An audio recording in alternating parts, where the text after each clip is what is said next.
Section 10.4, we're going to be taking a look at measures of central tendency and variation. So this kind of splits up pretty nicely. We'll see if we can get through the central tendency part at least today. So central tendency is the idea of how data sort of groups together, like the average of something. Variation is the idea of how data is sort of spread apart. And both how it's grouped up and how it's spread apart give us a lot of information. So we're going to start with the measures of central tendency. There are three measures of central tendency. The one that you're most familiar with is this first one. It's called the mean. It's also called the arithmetic mean. And it's what you mean when you say average. The average of your values, your class average, your average gas mileage, since we mentioned gas mileage earlier, right? Average. This is the average that you're talking about. It's found by, in some cases, like with your grades, adding a bunch of things together and dividing it by how many you have. Right, so if you wanted your test average right now, some of you are done with exam 3 redos, you'd add your 3 exams together and you'd divide by 3 because there's 3 exams you've taken. If you've only taken 2, you'd add the 2 exams together and divide by 2. That gives you your test average or your class average. When we do the class average in general, the way that this class works is we add all of your points together and we divide by the number of total points possible. Okay, that's averaging them that way, and then we multiply by 100. We turn it into a percentage. But it's always looking at it from this way. There's 2 other central tendencies, though. Median is the next one. Median is the middle value. It's found by listing all the numbers in numerical order and finding ones in the middle. If there's an odd number of values, it will actually be the exact middle of that grouping. If there's an even number of values, you take the 2 that are in the middle, and then you find their average. So if you can imagine standing up all of the students in this class from shortest to tallest, right? There's going to be a person that's in the middle if there's an odd number of people, or there's going to be 2 people in the middle if there's an even number of people. That's the median.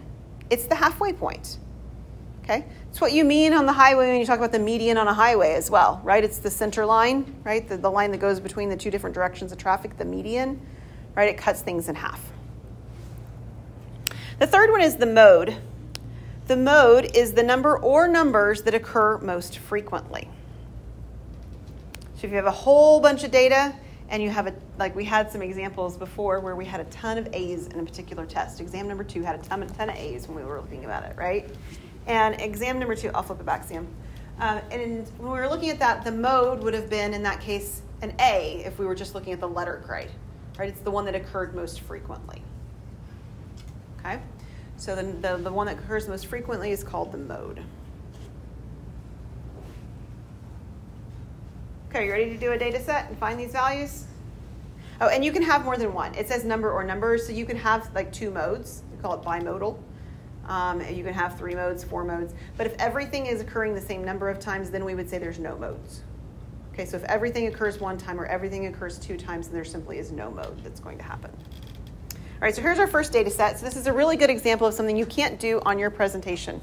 There is no application in this problem, none. Now, it really wouldn't be that hard to do it. If I look at this data set, those look like ages to me. What's the average age? Like, I can create an application with this really easy. That's what you're going to do. You're going to create application. All right, so we're going to find the mean, median, and mode for these numbers. All right, so we'll start with mean. That's the one you're most familiar with. To do mean, you're going to add these values together. So 18 plus 22 plus 22 plus 17 plus 30 plus 18 plus 12. And you're going to divide them by however many there are. So if you count them up, how many of them are there? How many numbers? Not what's the total? There's 7. There's 7 numbers. Okay, is everybody okay with that? If you do add them together, which is some of you are telling me, what is the sum that you get when you add these together? I don't even think I have that written down, actually. I think you got 139. 139 sounds right. Okay. So when you're showing me the work on this, I don't care which of these 2 I have, but I have to have either this or this. I want to know that you understand that you're supposed to add them together, and I can tell that in either of these data displays. You got to show me one of those 2.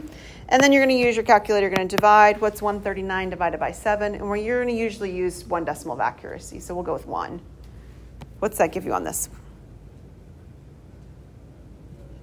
19.9. It is. It's 19.9. Okay, 19.9. Okay, so median. The median is the middle value. There we go. And the way that we do that is we put them in order. You can go smallest to largest or largest to smallest. It doesn't really matter. I tend to go smallest to largest, and if I do that, I would start here with the number 12. And then what would I have next? 17. A couple of 18s, I think, after that, right? And then what? We did 0 30? Is that all of them? Okay. So there's an odd number of them because we already said there's 7. So there is one that's in the exact middle. What number is it? 18. It's this 18 specifically, right? Yeah, that 18 specifically. Pause for a moment and consider with me, what if I had had an additional number on the end? So I'm going to make up this problem, change it something slightly here so that we can have a discussion. If there was another number on the end, here, say like 31. If I had 8 numbers, there would actually be 2 numbers in the middle, the 18 and the 22. And if that were the case, we would add them together and divide by 2. That's the difference that we do. That's what we do differently if there's an even number of them, okay? So I'm going to take the blue off because I don't want you to look back at this later and be like, why'd she go add in blue letters and numbers? Because we're having a discussion. Okay, mode. Mode is the number that occurs most frequently. What's the mode for this data? Yeah, there's 2 of them, 18 and 22. So we would call this bimodal. Okay, you ready to see some application of this? So calculating these directly, we could create some application. That's fine. These others actually have a bit more application that are a little more interesting. So this one tells us that the mean score on a set of 20 tests is 75. What is the sum of the 20 tests? Okay. So this is what I do when I calculate scores. I took a trig test home over the weekend and graded it. And then I found the grades, right, the average for the grades, by adding all the scores together. That's what I did. And then I divided by 25. I think 25 is what I had and took the test. That's what I did. And the score was something, we'll say it had 20 of them, and then the score was 75, so that it matches this data, okay? Well, this question wants to know what the sum was. Like, what did the calculator say before I divided by the tests? So the mean is always found by taking the total divided by the number in the set or the group, right? In this case, tests. Well, what was the mean for the test? Well, it said the mean was 75. And what is the number of the tests? 20, right? There were 20 tests. So how would I find the total, the sum of those tests? What did I do to solve this? Think in terms of algebra with me. Yeah, we would multiply both sides by 20. So these 20s, the whole point is that they cancel out, right? This would give me the total. So what do I get when I multiply 20 times 75? 1,500. There are 1,500 points total. That is not a very good zero. Let's try that again. That's better. There's 1,500. 1,500 points were on the test, total, among all the tests. Okay, so we're going to take that idea a step further with our next example. This is talking about the mean weight, and we're doing this for a football team. Okay, so if the mean weight of 7 linesmen on a team is 230 pounds, and the mean weight of the 4 backfield members is 190 pounds, what is the mean weight of the 11-person team? Okay, so when you teach, I do hope that you use examples that matter to your students. So like, this is not a great example in this group of students. Why? Mostly because you're all female. I mean, I know we've got Sam, but that's just one out of the group. This is not a great example for you guys. Do you agree with me? It probably isn't. In fact, many of you probably just don't have a reference point at all. To be perfectly honest, I wouldn't have a lot of a reference point. My husband watches TV and so forth, but I mean, he watches TV. I meant to say he watches football. He watches football, and he would have a reference point. If I gave him this example, he'd know exactly what all those terms mean. The reality is, though, in a context of what we're working with, is that it's here on purpose because I want you to see that it doesn't really matter. The context here does not keep you, if you don't understand it, from doing this particular problem. Are y'all with me on that? Mm-hmm. So we need to be able to look beyond the context because y'all are all adults and can do that. I wouldn't necessarily say that that's true about the 14-year-old you're teaching, right? Okay, is everybody with me? So let's actually piece together what's going on here. Whether you do or you don't understand the terminology is irrelevant. There are 7 people, right? And their average weight is 230 pounds. Are you okay with that?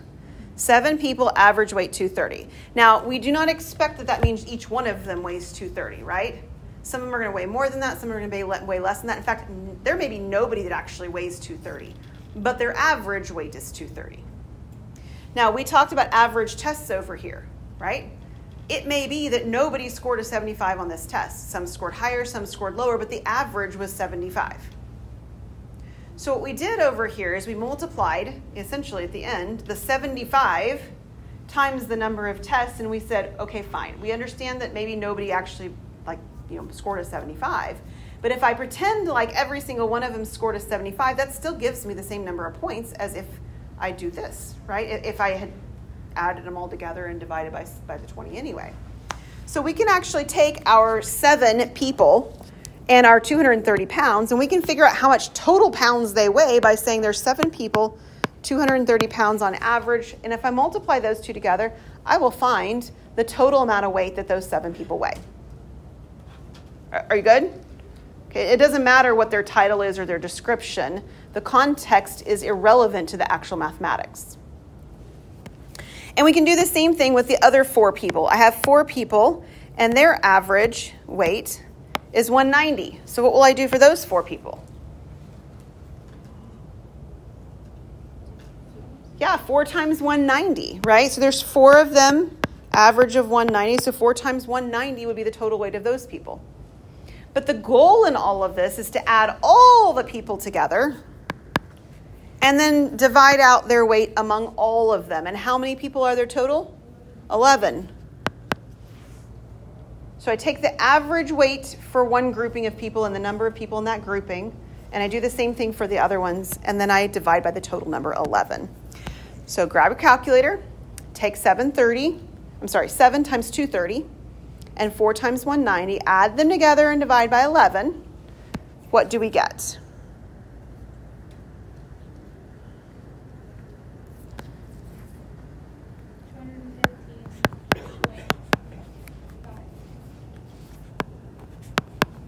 Okay.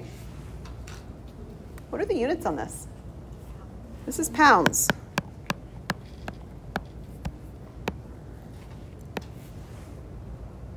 It's number of pounds. Okay.